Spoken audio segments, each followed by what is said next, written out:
بسم اللہ الرحمن الرحیم۔ السلام علیکم۔ حضرت عمر فاروق رضی اللہ تعالی عنہ کا دور حکومت قسط نمبر 49 کے ساتھ آج حاضر ہیں۔ واقدی رحمۃ اللہ علیہ کہتے ہیں کہ امیر المومنین حضرت عمر فاروق رضی اللہ تعالی عنہ نے بیت المقدس میں 10 دن تک قیام فرمایا۔ شہر بن حوشب رحمۃ اللہ علیہ کہتے ہیں کہ میں نے حضرت کعب احبار رضی اللہ تعالی عنہ سے سنا ہے، وہ کہتے تھے کہ امیر المومنین حضرت عمر بن خطاب صلح اور معاہدے کے بعد جب بیت المقدس میں داخل ہوئے تو آپ نے 10 روز وہاں اقامت فرمائی۔ میں ان ایام مضافات فلسطین کے ایک گاؤں میں مقیم تھا۔ میں اس غرض سے آپ کی خدمت میں حاضر ہوا کہ آپ کے دست مبارک پر اسلام لاؤں۔ اس کی وجہ یہ تھی کہ میرے والد موسیٰ بن عمران علیہ السلام کی کتاب جو اللہ تعالیٰ نے ان پر نازل فرمائی تھی بہت بڑے عالم تھے۔ مجھ سے چونکہ انہیں بےحد انس اور محبت و شفقت تھی، اس لیے مجھے انہوں نے ہر ایک چیز کی تعلیم دی تھی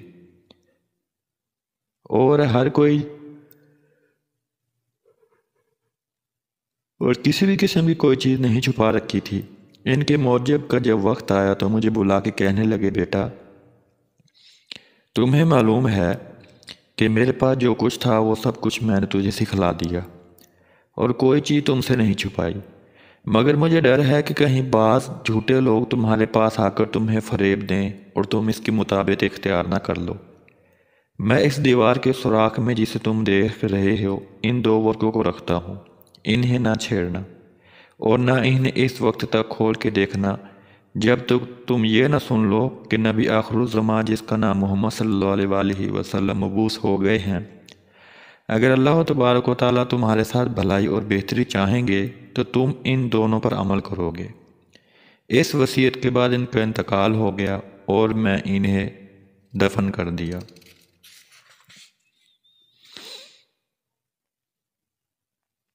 حضرت کعب بن احبار رحمۃ اللہ علیہ کا بیان ہے کہ مجھے اس سے زیادہ کسی چیز کا شوق نہیں تھا کہ تعزیت کے ایام گزریں تو میں انہیں کھول کر دیکھوں۔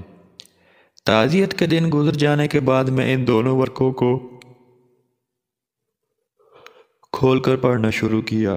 ان میں لکھا ہوا تھا، لا الہ الا اللہ محمد رسول اللہ خاتم النبیین لا نبی بعد الخ، یعنی اللہ جل جلالہ کے سوا کوئی معبود نہیں اور محمد صلی اللہ علیہ وآلہ وسلم ان کے بھیجے ہوئے رسول ہیں جو نبیوں کو پورا یعنی ختم کرنے والے ہیں۔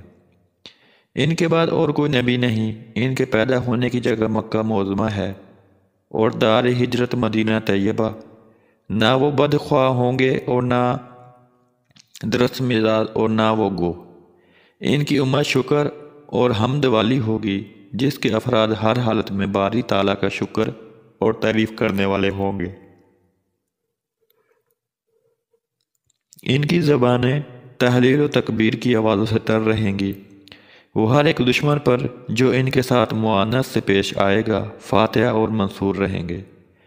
وہ ان کی شرمگاہوں کو دھوئیں گے، پردہ کی چیزوں کو چھپائیں گے، ان کے سینوں میں قرآن ہوں گے، آپس میں ایسے مہربان ہوں گے جیسے انبیاء علیہ السلام اپنی امتوں پر قیامت میں وہ سب سے پہلے جنت میں داخل ہوں گے۔ وہ ایمان میں سبقت کرنے والے مقربین شفاعت کرنے والے ہیں جن کی شفاعت قبول کی گئی ہے۔ یہ پڑھ کے میں نے اپنے دل میں کہا، کیا اس سے بہتر اور اعظم کوئی چیز جو مجھے میرے والد نے سکھلائی ہے؟ یعنی نہیں۔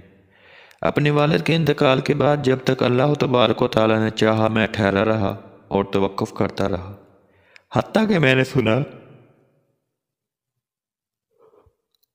کہ مکہ معظمہ میں نبی مبعوث ہوئے ہیں اور وہ مکر رسا کر اپنی باتوں کو ظاہر کرتے ہیں۔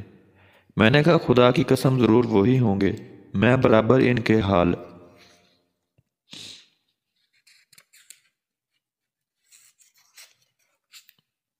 اور کاموں کے متعلق دریافت کرتا رہا، حتیٰ کہ مجھے خبر ملی کہ وہ مکہ معظمہ چھوڑ کر یثرب کی طرف ہجرت فرما گئے ہیں۔ میں ان کے امور کے برابر کام نگاہ رکھتا رہا یہاں تک کہ آپ نے غزوے کیے، جہاد فرمایا اور دشمنوں پر غالب ہوئے۔ میں نے چاہا کہ درباری رسالت میں حاضر ہوں، مگر مجھے معلوم ہوا کہ اس عالم سے انتقال فرما گئے ہیں اور وہی منقطع ہو گئی ہے۔ صلی اللہ علیہ وآلہ وسلم یہ معلوم کر کے مجھے خیال ہوا کہ جن کا میں انتظار کر رہا تھا شاید وہ نہیں تھے۔ میں اسی خیال میں رہا حتیٰ کہ میں نے خواب میں دیکھا کہ آسمانوں کے دروازے کھل رہے ہیں، فرشتے دو گروہ اتر رہے ہیں اور ایک کہنے والا کہہ رہا ہے، رسول اللہ انتقال فرما گئے، اور زمین والوں سے وہی منقطع ہو گئی۔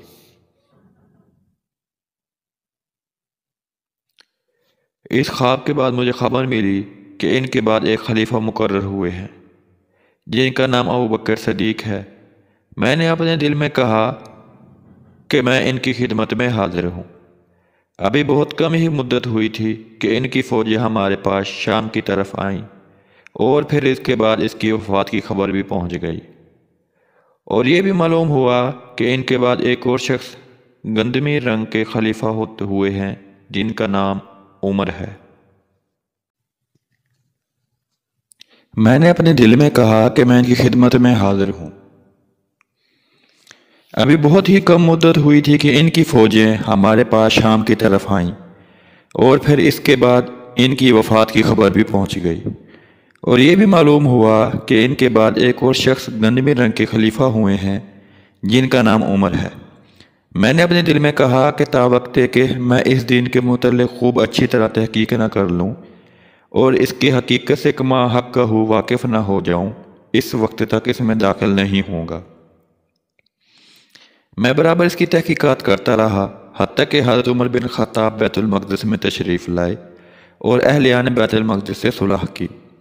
میں نے اس کے وفائے عہد پر نظر دوڑائی اور جو اللہ تبارک و تعالیٰ نے ان کے دشمنوں کے ساتھ کیا تھا اس پر نگاہ ڈالی، تو مجھ پر منکشف اور محقق ہو گیا کہ نبی امی محمد صلی اللہ علیہ وسلم کی امت یہی حضرات ہیں۔ اب میں نے اپنے دل میں اس دین کے اندر داخل ہونے کا مکالمہ کیا اور مپش و پیش کرتا رہا کہ آیا داخل ہوں یا نہیں، حتیٰ کہ ایک رات میں اپنے کوٹھے پر کھڑا ہوا تھا کہ ایک مرد مسلمان نے اس وقت یہ آیات پڑھنا شروع کی جس کا ترجمہ کچھ یوں ہے، اے وہ لوگو جو کتاب دے گئے ہو، اہل کتاب ایمان لاؤ اس چیز کے ساتھ جو ہم نے نازل کی ہے، قرآن شریف، در آنحالہ کہ وہ اس کی تصدیق کرنے والی ہے جو تمہارے پاس ہے، تورات، انجیل وغیرہ، پہلے اس بات سے کہ مٹا ڈالیں ہم منہوں کو پس پھیر دیں ہم ان کو ان کی پیٹھوں پر، یا لعنت کریں ہم ان پر جیسا کہ لعنت کی ہم نے ہفتہ والوں یعنی یہودیوں پر، اور ہے اللہ تعالیٰ کا حکم کیا گیا۔ میں یہ آیات سنتے ہی ڈرا اور خدا کی قسم مجھے خوف ہوا کہ کہیں صبح ہونے سے قبل ہی میرا منہ نہ پھیرا جائے۔ مجھے صبح ہونے سے زیادہ اور کسی بات کا اشتیاق نہیں تھا، حتیٰ کہ صبح ہوئی اور میں اپنے گھر سے نکل کھڑا ہوا۔ لوگوں سے حضرت عمر بن خطاب کے متعلق دریافت کیا تو معلوم ہوا کہ آپ بیت المقدس میں تشریف فرما ہیں۔ میں بیت المقدس کی طرف چلا۔ جس وقت میں آپ کی خدمت میں پہنچا تو اس وقت جناب سخرا کے قریب مسلمانوں کو فجر کی نماز پڑھا رہے تھے۔ نماز کے بعد میں آپ کے سامنے حاضر ہوا اور آپ کو سلام کیا۔ آپ نے سلام کا جواب دیا اور دریافت کیا کہ تم کون ہو؟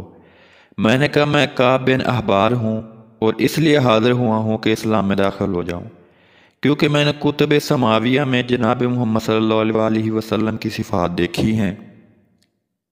اللہ عز و جل نے موسیٰ علیہ السلام پر وحی نازل فرمائی تھی، یا موسیٰ، میں نے محمد صلی اللہ علیہ وسلم سے زیادہ اپنے نزدیک کسی کو بزرگ، برتر اور اکرام پیدا نہیں کیا۔ اگر وہ نہ ہوتے تو میں نہ جنت پیدا کرتا اور نہ دوزخ، نہ شمس و قمر اور نہ زمین و آسمان۔ ان کی امت تمام امتوں سے بہتر ہے اور ان کا دین تمام دینوں سے بہتر ہے۔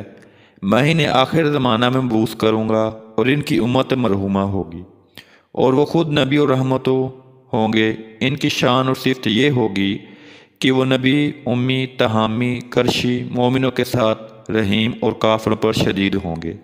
ان کا باطن ان کے ظاہر کے مثل ہوگا اور ان کا قول ان کے عمل کے خلاف نہیں ہوگا۔ ان کے نزدیک قریب اور بعید سب برابر ہوں گے۔